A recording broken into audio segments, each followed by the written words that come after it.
It's all a bit of fun, guys. Okay, so I'll just introduce myself quickly. My name's Brent Moore. I'm the, I guess you call the founder of Project K, and I work full-time, and I'm a master's student here at the business school at Sydney University. Now, if we get this to click, hang on, sorry.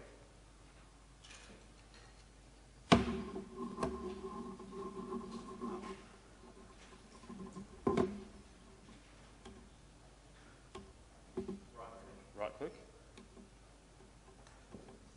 Okay, sorry. There we go. Okay. So if you'll excuse the pun, I'll tell you what the genesis of my project is.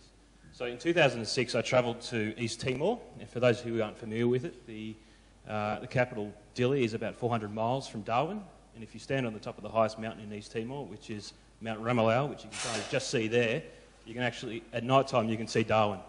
So it's right in our backyard. But a lot of people have never been there before. And when I went there, I was quite shocked by the scenery and the beauty of this country right on our doorstep. And that's in a valley. And so I was there on a project with Rotary International. And we were travelling to a village called Hatabuliko. And the project was to restore some of these old buildings that were left behind when the Indonesian government left prior to independence in about 1999.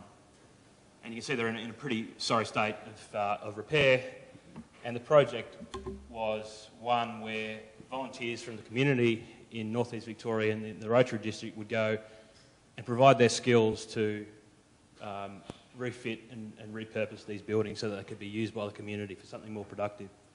And you can see these are some of the volunteers that I travelled with at the time, including, that's my dad Rob there. And so I was on this project, and my role really was to document and take photos. And I kind of felt a little bit useless because I'm not a tradesperson, and I can't put up a roof truss, or I can't lay tiles or anything like that. So I left, and one of the reasons I felt like I really wanted to make a difference was, if we get this next slide going. Hang on, we'll get there, hold on. So the light's gone out on this one. Is there a way to push next? No,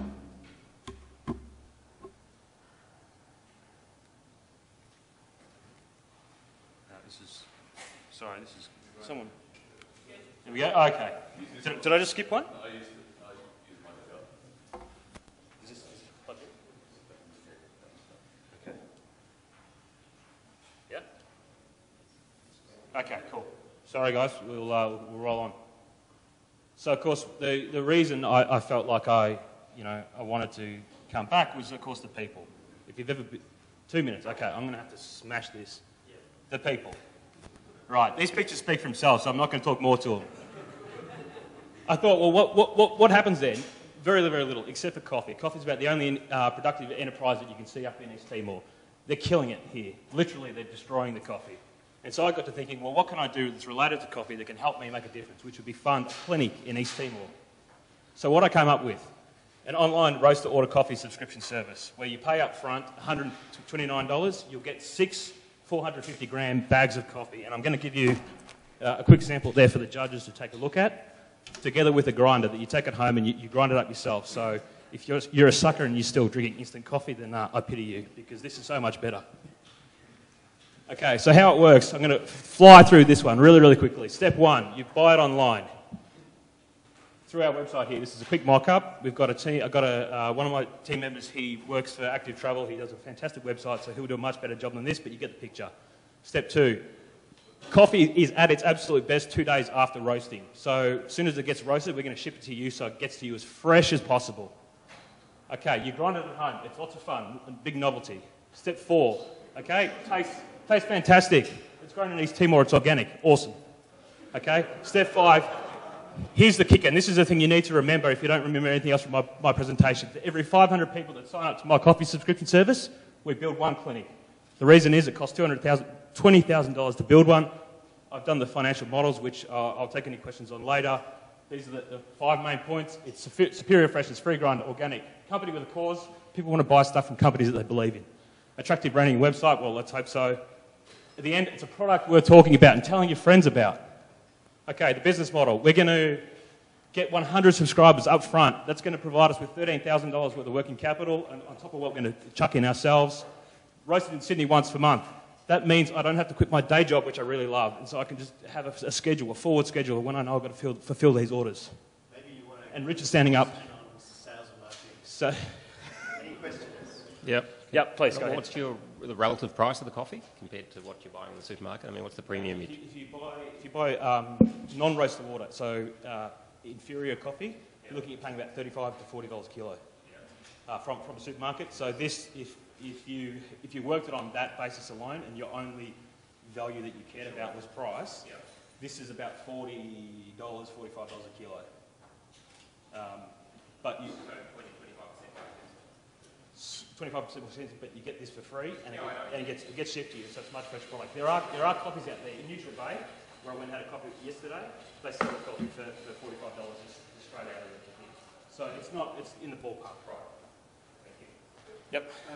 So have you spoken with the people you're doing this for and they actually want these medicals, are they going to use it? So in Victoria, in the Rotary district that went with this in the first place, there's 3 container loads of medical supplies that are waiting to be shipped to East Timor.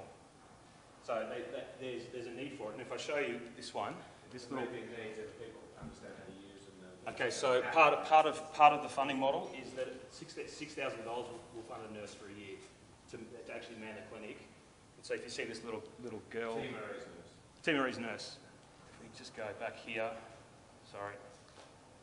You can't see, but she's got... Susan had a feel like she's got a little... Her bandage is really just plastic wrapping. So there's a need there. How do you get foundations? Sorry, foundation members?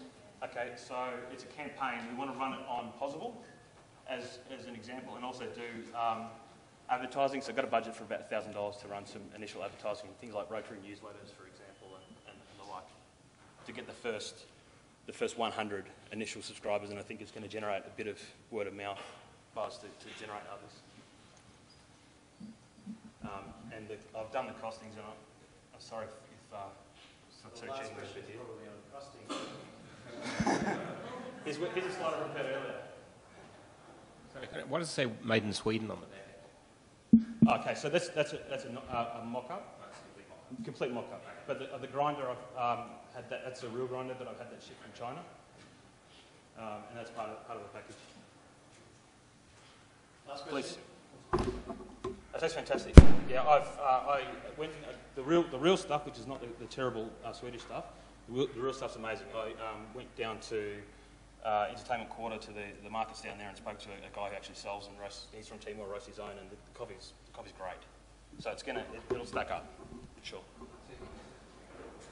Yeah, it's great coffee. It's grown up in the Alps. It's shade grown. It's beautiful. Quick question. Yep. How did you determine the price? Okay, so I wanted it to be. I started with what I think I could sell it for.